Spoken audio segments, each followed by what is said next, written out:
Shalom saudara yang dikasihi Tuhan, mari kita tunduk kepala, kita berdoa.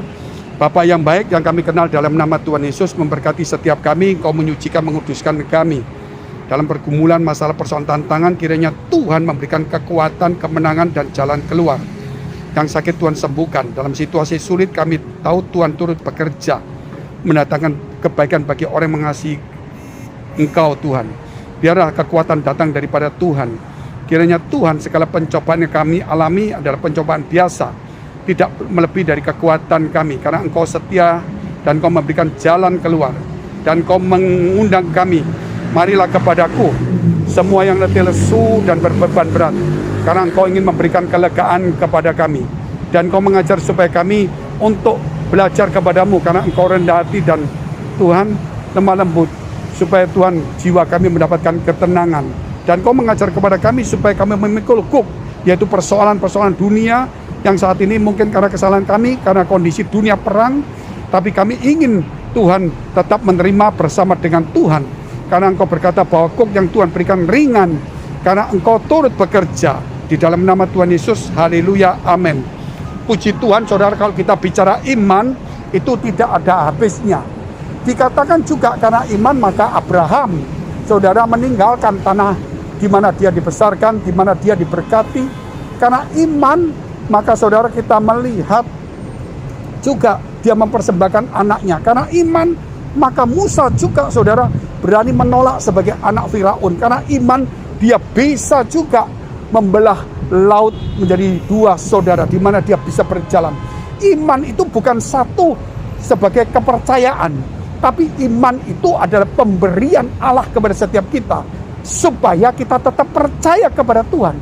Kerap kali kita tanpa sadar, iman yang disebut sebagai kata benda, kita jadikan sebagai subjek atau seseorang atau Allah. Salah saudara, Allah adalah tetap Allah. Iman itu diberikan Allah kepada kita, supaya kita menjadi percaya Allah.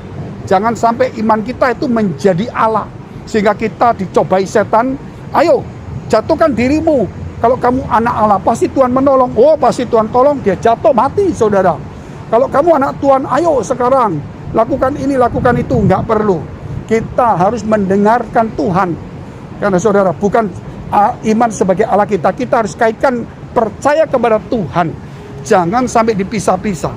Sebab itu ada satu kata yang menarik sekali, yaitu Ibrani 11 ayat 31. Karena iman, maka Rahab perempuan sundal itu tidak turut binasa bersama-sama dengan orang-orang durhaka, karena ia telah menyambut pengintai-pengintai itu dengan baik. Karena iman, Rahab itu bukan orang Israel. Ketika daerahnya dia mau diserang, dan dia melihat dan dia mendengar bahwa Allah Israel adalah Allah di atas langit dan di bumi, atas semua Allah, sehingga dia berani saudara untuk menyembunyikan dua pengintai itu yang akan dibunuh dan dicari oleh orang-orang di sekitar bangsanya itu. Dan dia didatangi, dia berkata tidak ada. Bayangkan saudara, dia berbuat salah, dia berbohong, tetapi bukan bohongnya yang benar, tetapi imannya kepada Tuhan. Bagaimana dia percaya orang ini utusan Tuhan, sehingga saudara dia berani memihak kepada kebenaran. Sebab itu zaman sekarang banyak orang tidak memihak kepada kebenaran, memihak kepada yang menguntungkannya. Siapa yang menguntungkan? Aku ikut dia. Sebenarnya kita harus kepada kebenaran, karena kebenaran itu akan memerdekakan kita. Dan kalau kita punya Roh Kudus, pasti kita punya kebenaran. Karena Roh Kudus disebut roh kebenaran, bukan roh benar, tapi kebenaran. Artinya banyak orang saudara benar seperti ahli Taurat, orang Farisi, tetapi tidak punya nilai-nilai kebenaran. Orang Farisi, saudara, orang ahli Taurat, dia berdoa berkata, aku bukan penjahat, aku bukan penipu, aku bukan penjina, aku berdoa, berpuasa, aku ikutin. Tetapi dia tidak ada nilai kebenaran, sehingga dia melihat orang berdosa tidak dilayani. Banyak orang benar di gereja, tapi tidak punya nilai-nilai kebenaran itu. Sehingga saudara, Tuhan memberi ajaran kepada kita bahwa Roh Kudus yang suci itu bukan roh benar, tetapi roh kebenaran. Supaya jangan sampai orang merasa di gereja cukup, tetapi harus ada kebenaran. Yesus sendiri dikatakan, akulah jalan dan kebenaran dan hidup. Bukan Yesus itu orang benar saja. Seperti kalau kita katakan, saudara, no, itu orang benar, tapi bukan satu kebenaran. Karena kebenaran itu milik Tuhan. Sehingga hari ini, saudara, kalau orang percaya Tuhan, dan Tuhan ada dalam diri kita, Tuhan ada dalam diri kita, kita tetap punya nilai kebenaran, bukan dari saya sebagai orang benar, tetapi roh Tuhan, roh kebenaran, itu membuat saya punya kebenaran. Dari sini kita melihat juga Yeriko runtuh, ayat 30, Yeriko runtuh karena iman. Bayangkan, disuruh mengelilingi 7 hari tembok itu, kota itu, benteng itu. 1 hari 1 kali, sampai 6 hari 1 kali, hari ke-7 baru 7 kali, baru berteriak, tidak boleh ngomong dulu sebelumnya. Setelah 7 kali berteriak, taat sampai sepenuhnya. Tidak bisa taat separuh-separuh, oh hari ini aku separuh, besok 3/4. Aku tak ngomong-ngomong dulu, tak bicara-bicara. Nanti hari terakhir aku berteriak biasa-biasa. Nggak bisa, saudara. Semuanya harus taat dan patuh, sehingga tembok itu runtuh. Sebab itu kalau kita mau melihat persoalan-persoalan kita, hidup-hidup kita, itu taat jangan cuma setengah-setengah, harus sepenuhnya. Saya memberikan satu ilustrasi. Balon itu, saudara, kalau tidak ada isinya, dia jatuh ke tanah. Balon itu.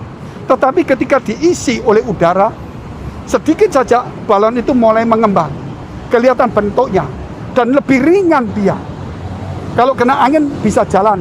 Tetapi ditiup lebih banyak dengan angin, dia mulai mengembang lebih besar. Dilihat orang. Menjadi satu kesukaan bagi banyak orang. Satu sepertinya, saudara, kayak lukisan atau sesuatu mainan atau sesuatu yang menarik perhatian. Dan dia mulai bisa terangkat pelan-pelan. Ketika diisi udara begitu banyak sekali, maka yang terjadi, saudara, apa? Yaitu balon itu terbang sendiri. Nggak usah dilempar, dia terbang sendiri. Itulah menunjukkan orang Kristen, kalau percaya saja sebagai orang Kristen, tanpa iman, tanpa Roh Kudus, dia akan tetap biasa saja. Tetapi ketika dia punya iman sedikit, dia mudah goyang, mudah percaya, tetap di bumi, punya masalah, percaya, balik kembali lagi. Tetapi ketika mulai ditiup lebih banyak lagi, menjadi kesukaan orang lain, menarik perhatian orang lain, membuat sesuatu hal yang luar biasa dilihat orang, dan diberi lagi firman dan Roh Kudus lebih penuh lagi, maka dia terbang, bukan turun ke bawah. Itulah kekristenan. Mari saudara, iman itu harus diisi, iman itu harus sehat. Sehingga Yesus berkata, saudara, supaya pada akhir zaman apakah masih ada iman? Murid-murid pernah berkata, tambahi iman. Tambahi iman, saudara. Berarti iman itu perlu ditambah, diperteguh, dikuatkan, dimurnikan. Puji Tuhan, saudara dikasih Tuhan. Oleh sebab itu, mari melalui gereja, melalui perjalanan rohani kita, jangan lupa, iman itu harus dipertumbuhkan. Sama seperti dikatakan, saudara, bahwa iman itu seperti biji sesawi. Biji sesawi. Biji sesawi bisa memindahkan. Kenapa biji sesawi? Kalau dia biji itu jatuh dan mati dan dia tumbuh, maka saudara bisa melihat menjadi pohon di mana burung-burung itu ada. Tapi kalau biji itu tetap kita pegang, nggak bisa apa-apa. Makanya dikatakan biji sesawi, supaya tumbuh, jangan cuma jadi biji, tapi tanaman. Haleluya. Mari kita tunduk kepala, kita berdoa. Bapa yang baik, yang kami kenal dalam nama Yesus, kami berdoa untuk setiap saudara kami yang punya masalah. Jika saudara punya masalah, persoalan tantangan, tegapkan kedua tanganmu di dadamu. Jika engkau sakit penyakit, tumpangkan tangan bagian sakit. Persoalan masalah, keuangan, keluarga, jodoh, karir, studi, apapun juga, bisnis, Tuhan akan tolong. Dalam nama Yesus, menjadi sembuh, menjadi pulih, dan diberkati, ditolong Tuhan. Haleluya. Amin. Jika saudara masih membutuhkan pelayanan doa dan konseling, silakan hubungi nomor tertera. Tuhan Yesus memberkati.